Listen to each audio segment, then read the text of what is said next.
I am honored to share the 2021-22 Diversity, Equity, and Inclusion Research Award. I have many people to thank, but given my time constraints, I'd like to spend my time here reflecting on the meaning of this award. The first thought I had when hearing the news I had received it was, what do diversity, inclusion, and equity have to do with research? These are topics we talk about in the classroom, in our field settings, and in academic conferences, but in our research agendas?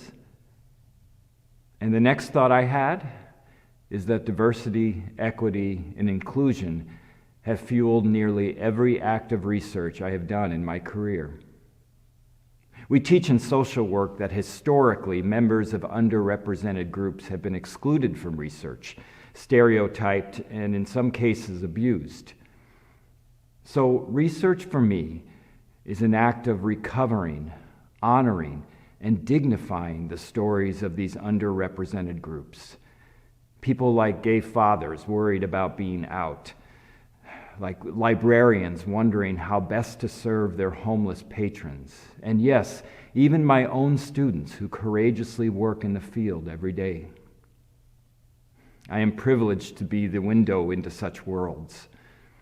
I also know that in some parts of our country, research and academia is being attacked. I don't do this work to be woke or to stir up trouble. I do this work because it is an act of social justice. I do this work because it has to be done. I do this work because it is part of my mission and identity as a social worker, as an academic, as a human being. My sincere and humble gratitude. Wonderful.